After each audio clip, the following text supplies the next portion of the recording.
বন্ধুরা দেখছেন এই যে আপনাকে আবার নতুন ভিডিও আরম্ভ করছি বুঝছেন। অল্প বয়সে পাখি লেবার দুঃখ চাকে চিরকাল।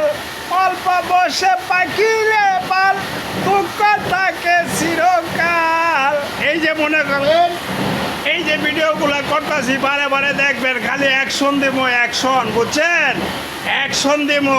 দুঃখ যদি বিক্রি হইতো আমি হইতাম ধনী। আমার কাছে আছে বাই গো দুঃখ নামের খনি, বাহিরে দুঃখ নামের খনি। দুঃখ যদি বিক্রি হইতো আরে আমি হইতাম